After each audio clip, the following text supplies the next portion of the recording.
Hello, everyone. How's it going? Dr. Incompetent here, and let's resume our complete beginner's guide to Disco Elysium, shall we?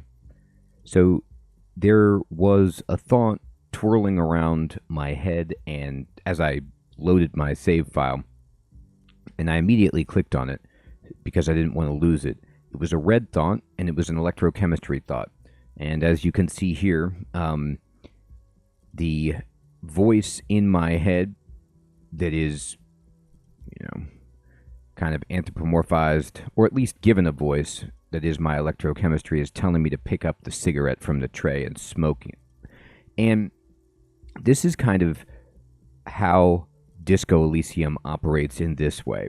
You wake up, and just like you as a player don't know what's going on, your character doesn't know what's going on. It's like you don't even know what you look like when you start. That's how bad of a blackout we're talking about, is that you're kind of struggling to piece together even the semblance of what's going on, as you saw when we talked to Classier a moment ago.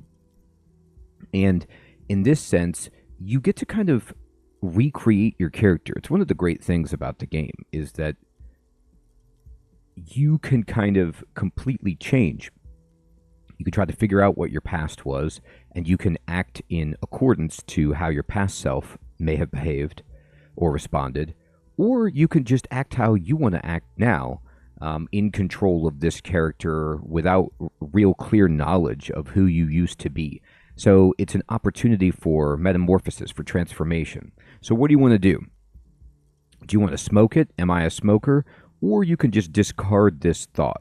So often you will get these moments, and if you see in square brackets where it says discard thought, these dialogue options, number 1 and 2, eternal dialogue anyway, are going to help you open up a potential to have a thought to internalize and mull over. And these thoughts affect your character in a variety of ways, most commonly just by giving you bonuses or minuses to certain skills, and skill caps and things like that. But also, you might get global bonuses or just kind of perks in the game.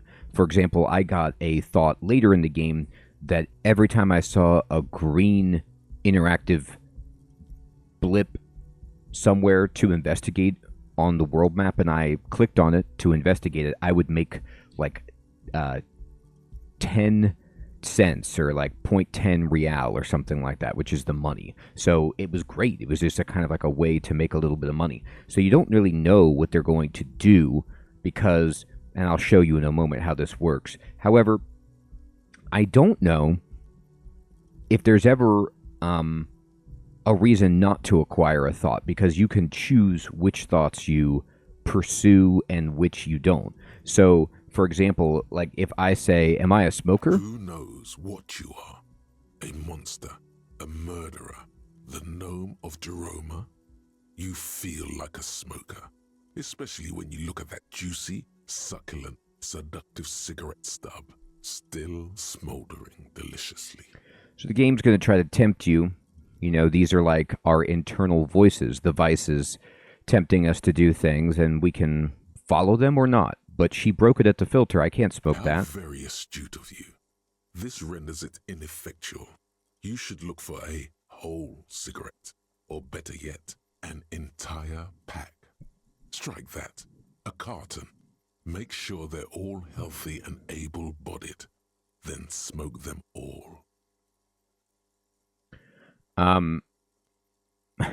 I should do that. I should enthusiastically do that. I should not do that. I'll make it priority 1, or, well, I'll think about it. Good.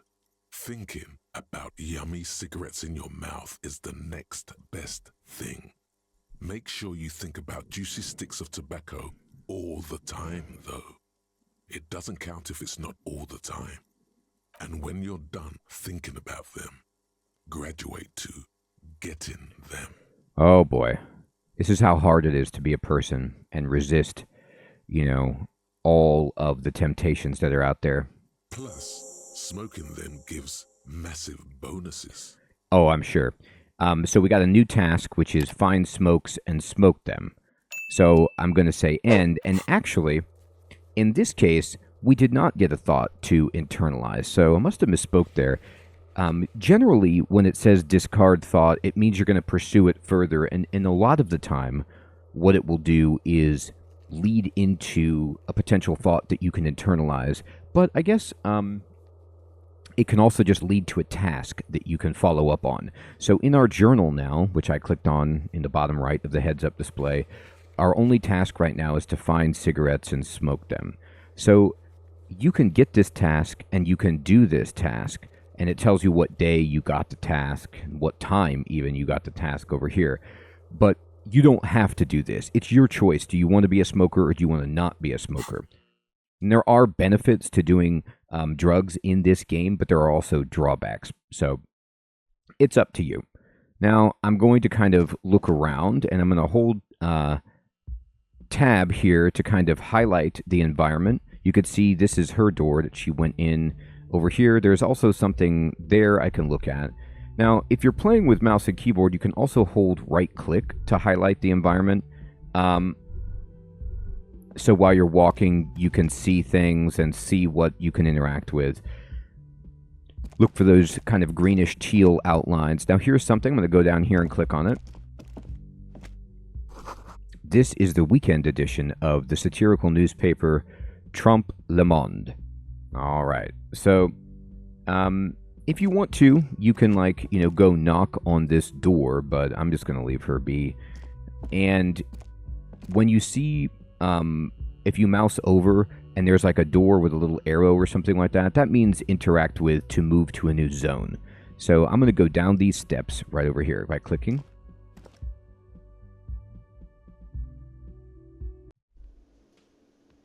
And here we are in the lobby of this establishment that we find ourselves in. And remember, you can always zoom out to get a bigger view of everything. And I'm going to take a look at the sign on the front door. Summer door closed for the winter. So it's the winter time. This door is closed. Can't go out that way. Let's just kind of look at what we see here. There's, looks like a music stand maybe. This is where the lyrics would be, indeed. Little stage here. A big old karaoke mic just waiting for someone to sing into it. Indeed. And then, what's this? Is that a speaker? The speaker is connected to the radio. The music is seasoned with static. And I have a purple thought. Totally sing karaoke here. The first chance you get. Your emotions need to be expressed. People need to know your vast oceanic soul. So again, you can discard this thought that you're having, and either you will get a potential task, a line of inquiry, or also a thought potentially to internalize. In this case, I do believe it's a task to sing karaoke that we'll get. Now, what's interesting too is it's worth mentioning at some point, not all of these options are safe.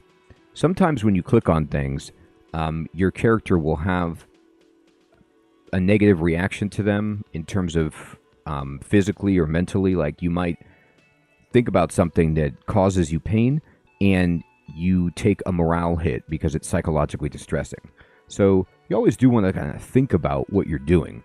Here, I believe these are safe, but just something to look out for. Now, our character, with this build being more physically oriented, our morale is garbage, so we can't take many hits before we're dead, and we definitely want to boost this up, and I'll show you how to do that in a moment.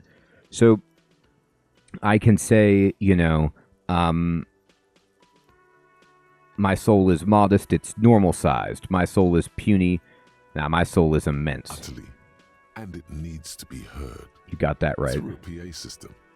Well, there's one here. By other people. There's people here. Whether they like it or not. Ram it up their ears, says your adrenaline gland. Violently express yourself. And so the game will, in many ways, dynamically update to reflect the choices that you've made. So right here, this option says, this goes well with the theory I'm developing, that I'm a down-on-my-luck superstar person. So we could say this, Who is mistakenly identified as a cop for his prominent jawline? Yes, sounds likely. You should probably go on stage and pose for a moment when you're done with this thought. See if it works. What should I sing when it comes to it? You should sing the sad small church song from that tape you found. Thought it was obvious. I was thinking I could sing something happy, like from those ostentatious orchestration folks. No, don't sing the happy song. It's stupid. Sing the sad song. It's profound. My Inland Empire really wants me to have the feels. You would need another copy of the tape first, though. The one upstairs is destroyed. So we now have a new task, which is to sing karaoke, and I'll finish the thought. So if I push J to open up my journal, you'll see there's an exclamation point badge by this task. So we need to sing, and in order to do this, it needs to be in the evening, and we need to find, however, a sufficiently tragic tape to get in front of everybody and perform. Again, we don't have to do that. Most things are optional, but if you want to see what happens, go for it. All right? And now I'm going to open up this to show you something really quickly. So volition is a particular skill within Psyche that you can use, and it says hold yourself together, keep your morale up. If you raise this, I do believe it will raise your volition. So we have your morale. We have a 2 morale right now. If we use a skill point to level up volition, we can get ourselves to 3 morale, which makes it so we don't die accidentally too quickly by taking like rapid hits to our morale without any way to heal it. So that is actually pretty important. We might want to do that. Conversely, if you don't have a lot of hit points, a lot of physical resistance, then you can raise your endurance to boost your health. So if you boost your health with endurance and volition raises your morale, you will be able to kind of hang in there a little bit longer, which is useful, obviously. Okay, and let's see. I can move over here and saunter, and I could check out this little snack bar area. This is a water cooler. A large bubble is rising on the surface. There's a basket here. Oh, look, there's some Nosafed. So this, Nosafed is, I'll take it. And then I'm going to look in my inventory and I'll show you. So this is, where does this register as? Maybe you can't actually inspect it, but it goes down here. I was hoping to read the description of it. So you see that Nosafed gives you +1 health, and now that I have a charge to use, this plus sign above the kind of first aid symbol above my health is now a 1, and it's illuminated. So if ever I lose health, I can click on this, usually at any time, to just restore 1 unit of health. So Nosafed, this kind of inhaling drug, is benign. It doesn't damage your character to use this or cause any kind of addiction. It's an over-the-counter thing. It will heal you. The menu has been wiped clean. Only the word Monday is written on it. Okay. Oh, I got a thought. The soft purr of an electric juicer comes from the kitchen. Someone is working. Click on that. The door is bolted. A sign reads, "Kitchen reserved for personnel until 1300. So time in this is military, and you'll see, I have to wait until 1300 or 2 p.m. For these doors to open. But let's go talk to this fine vested individual here behind the bar. A man in his late 20s stands behind the counter, inspecting a stuffed seabird. As you approach, he gives you a sideways glance, then looks down again. So actually we have an option here of what we want to say to Gart, the cafeteria manager. He's looking at this taxidermy project. Look at the stuffed bird. A competent work of taxidermy. The white and brown seabird lies among piles of coasters and drying mugs. One of its wings broken. The man is trying to mend it. So he's trying to fix this stuffed bird. Looks like the bird was ripped off the shield that was used to mount it, most likely on a wall. A small engraved steel tag says, "The Great Skua, Ste Koarius Skua."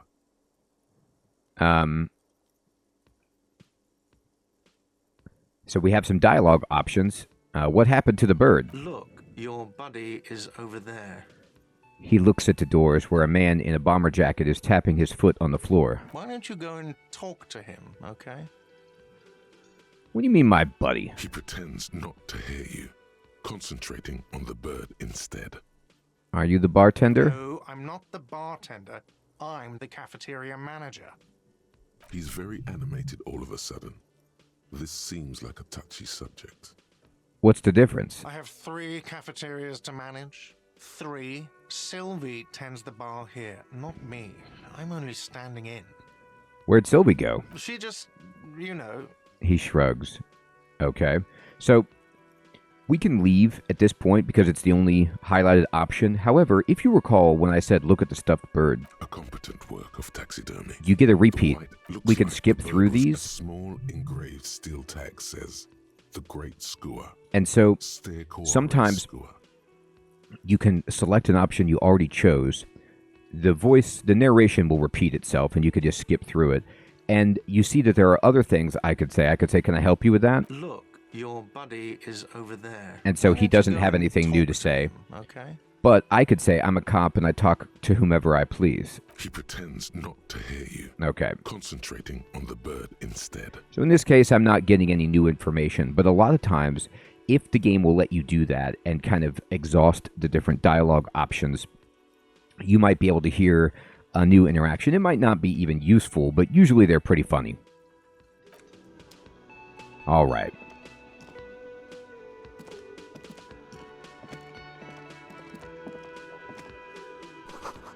Inside, you catch a glimpse of union paraphernalia, a strike poster, some red pennants. So I'm kind of looking through the curtains here. A sign hall reads, Mess Hall reserved for union members. Doors open at 1600. And there's a pinball machine. This royal pinball machine is unplugged. There's also a lady in a wheelchair. Hello, sweetie. And it's Lena, the cryptozoologist's wife. You shouldn't keep your colleague waiting. She nods toward the man in the orange bomber jacket. So you're kind of on rails at this point in the game where no one's really going to talk to you until you speak to your colleague here. So, fine. Let's do it. A bespectacled man in an orange bomber jacket is tapping his foot on the floor. Looks like he's waiting for someone. As you approach, he narrows his eyes and extends his hand in greeting. On the sleeve of his bomber jacket, as well as on its back, are the same enigmatic white rectangles as on your blazer. Shake his hand. Hello, I'm Kim Kitsuragi, Lieutenant, Precinct 57. You must be from the 41st. His grip is firm. All right, so he's a policeman, like me. You realize he's waiting for your name. So, I can do these different options. He's asking for my name. And funnily enough, I don't know what my own name is. This is how bad things are, okay? I don't know what I look like. I don't know my name. So I could say I don't really know my name, be honest. I could try to come up with a name with conceptualization, but this is really challenging, and it's a red check as well. I only get one crack at this. And it's very, very difficult for me to get an 11. In fact, I need an 11 or a 12, which is where this is at. Actually, I have a 2, so I could get it on a 10, 11, or 12. Or I could say nothing. He's waiting for my name. I'm just not going to say anything. It looks like we had a little scheduling error on Sunday. Saturday too, actually. Have you had time to talk to the manager here? You mean him? Yeah, I just talked to him. If you don't mind, we should talk to him again. Ask him for a rundown of the area. Now that I'm here as well. I understand the scene is out back, right? So sometime maybe we should tell him that we have no idea who he is or what he's talking about. It also wouldn't hurt to assure him the police are finally here. In full force, I mean. Have you mapped out the initial interviews? So, I don't know what he's talking about, so I'm just going to say I haven't. Okay, we'll have time for that after we take a look at the coroner's case. Have you removed the dead body from the tree? So I don't know what he's talking about. I could say dead body. I don't like dead bodies. But here's my role-playing decision. I'm going to not admit that I don't know what's going on most of the time. And the first time I played this, I was like the sorriest cop in the world. Was one of the achievements I got. I apologized for all of my past behavior. Whenever I did anything bad, I profusely explained I don't know what's going on. I was very honest and vulnerable with everybody. This time, I'm just going to try a different tact about my the gaps in my memory and just kind of keep it really close to the chest and see what happens. I'm just going to say, he says, "Have you removed a dead body from the tree?" And I'm going to be like, "Look, man, yeah, no." So, the body is still in the tree. This is the first time you detect a weariness in the lieutenant's voice. It is obvious he would have preferred for the body to no longer be in the tree. Indeed. Where it has been hanging for 7 days straight. We should go there as soon as we are done talking to the owner. What a shame. Get to it now. Rip that body down from the tree. Well, this is cool. So this was a difficult physical instrument check. It was an 11, but I'm strong, so I was able to make this and potentially think about ripping it down. With my more logic-based character in the first play, I did not make this, and it was disappointing. So I could say, don't worry about the body, I'll rip it down. After it's been up in a tree for that long, any kind of ripping is inadvisable. Oh, kabod. Delicate goods, filled with stinking horrors. So I could say all of these different things to him, like, what if I told you I'm not a cop? How can you be so sure I'm from the police, but I can't remember anything?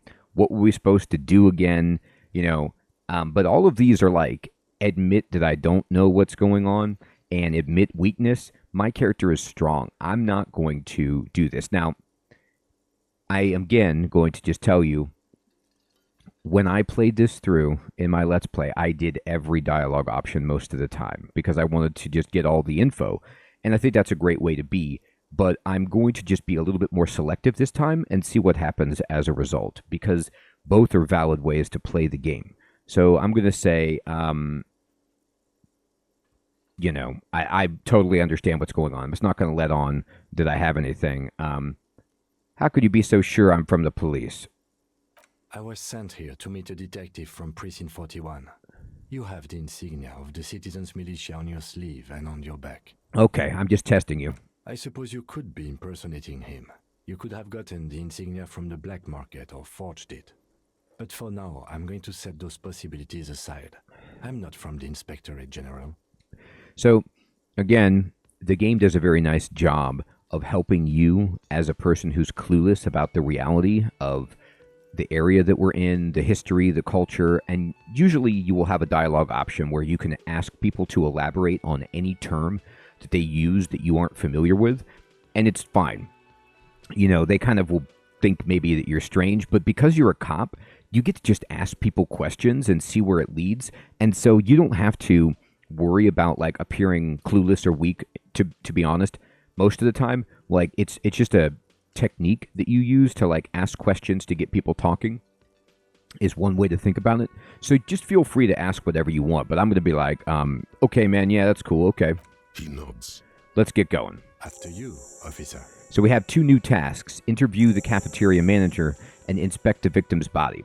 All right. If you're about to embark on an investigation, shouldn't you have a badge? Oh, God. So this is a bad moment. I don't have my badge. Wait, shouldn't I have a badge or something? You mean you don't have a badge?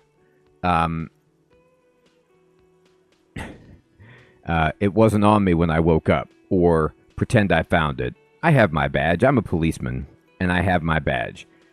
So I can lie to him. Now, I'm going to not just lie to the guy. I'm going to pretend that I know what's going on through omission and evasion, but this is an outright lie. So for a role-playing decision, I'm going to say it wasn't on me. Losing your identification card is a serious matter. My vehicle has a shortwave. You can use it to report your badge missing. I advise you to try to locate it as quickly as possible, but getting the body down should still take precedence. So we're getting a lot of jobs right now. And by that I mean, look how many new tasks we got. We got 3. So you can push J to open your journal, or just click down here. And I still need to interview the cafeteria manager, the kind man with the vest, Gart, and I need to inspect the victim's body. So apparently there's a body hanging in the backyard of the Whirling in Rags, which is the name of the hostel that I'm in. And this is a preliminary inspection. And then we need to use the shortwave radio in Lieutenant Kitsuragi's car outside to call in the fact that I don't have a badge. So I love this. This is just Disco Elysium in a nutshell. You wake up from a drunken, escapade in your underwear. Don't really remember who you are, what you look like, what you're doing. And not only is it difficult to piece those things together, but you find out that you're a police officer, apparently on a murder investigation of a body that's hanging in a tree in the backyard of your hostel. And now you need to go do an investigation and, interrogate people or ask questions of people about the murder that you really don't know about right now. So this is a major buzzkill. Imagine the hangover that your character must be feeling, and to have this responsibility and the direness of this moment kind of just like thrust into your lap. It's tough. You can run by holding shift and using WASD like this, and you have no stamina. You can just run forever. Or you can double click a location when you, instead of just left click to move, if you double click, he will run there. So you can get around faster by doing that. Let's talk to my man. The man with the unimpressive beard notices you approaching. He drops the ledger he was holding and turns to the lieutenant. Mr. Gart, right? You run this place. So, by the way, just obviously, some of the kind of non-spoken dialogue the narrator will omit, so you want to just kind of read these things, and they do give you some contextual clues about, what's going on or small details. It's worth paying attention. So the lieutenant glances into his little notebook. This is something, as you saw when we just met Lieutenant Kim Kitsuragi over there by the doorway, he keeps bringing out his notebook all the time and writing it. That's like something he's going to be loving, his little police notebook. And policemen love notebooks. They write stuff in there. Yes. You run this place. Yes. I am Kim Kitsuragi from Precinct 57. This is an inter-district investigation, so joining me from Precinct 41. And so he's still doesn't know my name. I could call myself the Harbinger of Ruin. I'm currently in between names, or I'm just going to just let it slide, say nothing. Right. Now, I know it took us a while to arrive at the scene. It also took you a while to call us and report the dead body. It was you who placed the call, yes? No, I only just got here. It was probably Sylvie who called you. She usually works the bar here. I'm only temporarily taking over her duties. So they didn't call to report a body hanging in a tree. That's not normal behavior. Do you have her number? As a matter of fact, I do. All right. So we have a new task, which is to find out who made the call reporting the crime. He looks behind a pile of coasters, finds a slip of paper, and hands it to the lieutenant. This sounds like something you can use to call this Sylvie later. Indeed. You said you just got here. From where? Are you a local? What, of Martinez? No, I live in Jamrock. I only sometimes come here to keep an eye on the place. This is just one of the many, many cafeterias I manage. Oh, yes. You're very important, Gert. But you still know your way around, yes? In case we need directions. Yes, I know where some things are, but as I said, I don't live here. I just used to work here. And I'm not going to start working here again, if that's what you think. I didn't imply that. Detective, Yes? What? Who? Me? Yes. I have everything. You? Oh, you mean do I have questions? Ask them. Or no, I'm good. I'm going to ask questions. Yes, yes, he means, do you have questions for me, like a police officer would? Where exactly is the body? Behind this building, there's a courtyard. They hoisted him up on a tree there. And how did we get there then? That's easy. See that door there? First you exit through that. Then, to your right, you should see a big hole in the fence. A really big one. You can get to the courtyard through there. No need for the keys. The hole is big enough for the Franco-Nigerian cavalry to fit through. Who killed him? I don't know who killed him. I'm not the police. That's your job. He doesn't know.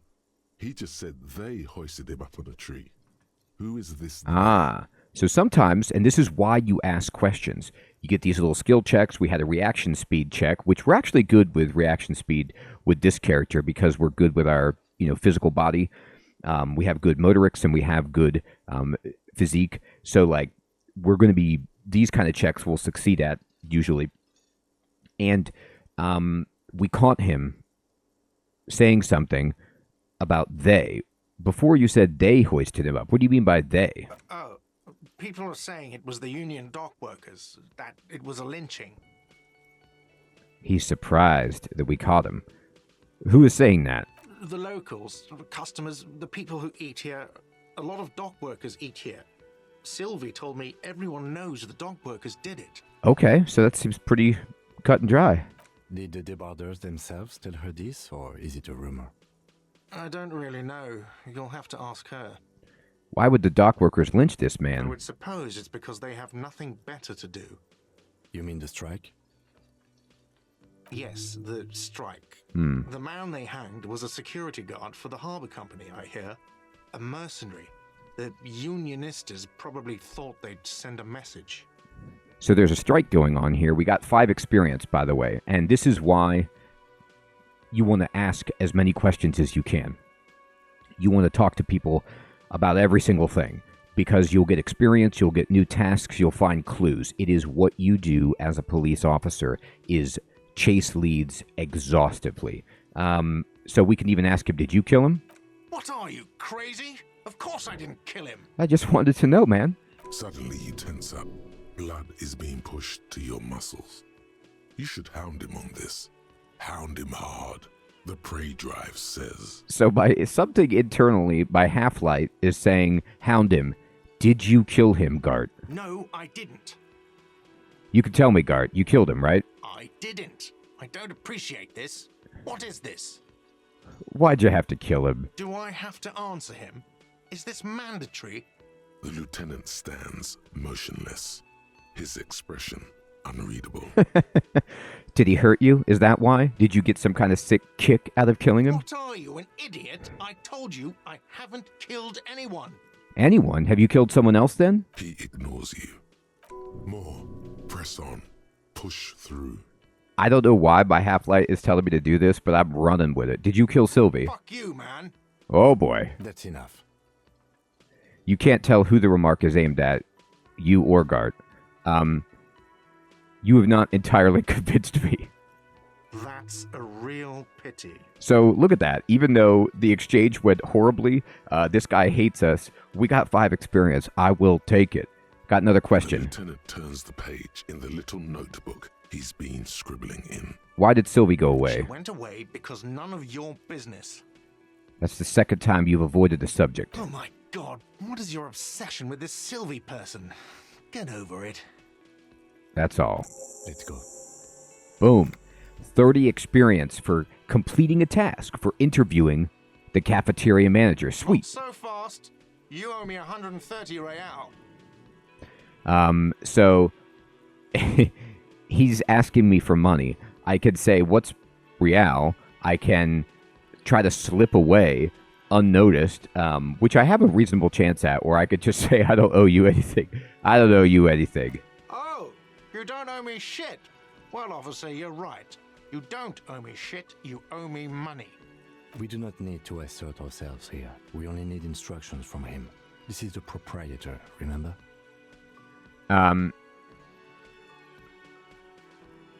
Sounds like extortion to me. You know, I get this all the time. Some hobo comes in here or some backpacking arsehole off the boat. The next day, when they can't make their fees, they get aggressive. I just never thought I'd be in this shit with a cop. Please, just give me the money. You're under arrest. Oh god, this game is so good. What do I owe this place for? Let's see. 3 nights at a tariff of 20 real comes to 60 real. Then there's the window you annihilated. The hole in the window was the first thing I saw when I came to work. So don't try to tell me you didn't. That will be 40 real in damages. Another thing you've annihilated is half the bar. You've run a tab of 30 real. Actually more, but we'll round it down to 30 for your hard work maintaining the stability and order of Revachol. That's 60 plus 40 plus 30 equals 130 real. And yes, real is still money. Oh, goodness gracious. So I owe this guy a lot of money. 130 real. You can see I have, 0.40 real. You're under arrest. You can't arrest me. I haven't done anything. Authority. Not good. I've lost my nerve and really lost my nerve. All right, you're not under arrest. But what is money? What are you, brain damaged? No, I'm just getting my bearings. Money is what grown-up people use to pay for things. Things like this hostel room or 8 bottles of potent blend and 9 packs of Royal Extra. We use it for everything, really. Proceed and show him the coins that you found, or don't show him the money. So you can ask him, where can I get money? Are you serious? From your work? I don't know. You can take bribes, I guess. I'm sorry. I don't think cops can take bribes. No, they can't. Some do take recompense, but only to survive. All right, I got some money here. Is this money? Yes, it is. Count them and give them to him. That's 10 plus 10 plus 20 equals 40. I'm now down to 90, right? No, you see, that's 40 cents. Cents are a form of currency 100 times smaller than the real. I'm not even going to take this. Come back when you have 130 real. But that's horrible. It is. He stands silently looking at the coppers on the counter. Pick up the coins. Demonstratively suppresses a world-weary sigh. What happens now? I'm sorry, but he has to pay. I can't let him stay here any longer if he doesn't. If he doesn't have the money by tonight, then... He shrugs. Officer, maybe you are better off working this from home for now. You live in Jamrock, right? It's not that far away. So, isn't there somewhere else I could stay? I don't have a home. I don't remember where my home is. Isn't there somewhere else? You mean somewhere else to run up a huge debt? I don't think so. The union squeezed most places out of business to fund the strike. You're better off home. So I'm not going to admit anything.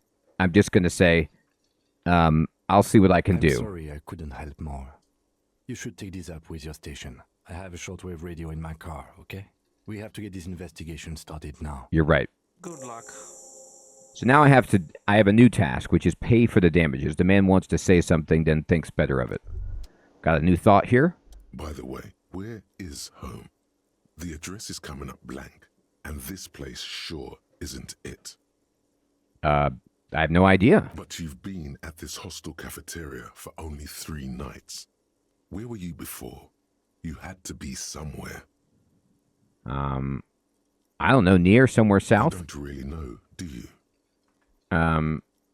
I have only a vague blackened image. A vague blackened image doesn't sound like somewhere you can stay if you run out of money. I'll live in the dumpster. I don't care. Hobo cop. Entertain the thought when you get the time. Maybe being a hobo and a cop has its advantages. It sure does. Bam. We got our first... Wait, no. Do we have another thought? Oh, Yeah, here it is. This is our first thought right here, Hobocop. So now we have a thought that we could potentially internalize into our thought cabinet if we want. This is Hobocop. So Hobocop is a thought, and you can read the problem right here. And we don't know what the solution is yet, because basically you have to research this for 4 hours and 20 minutes of game time.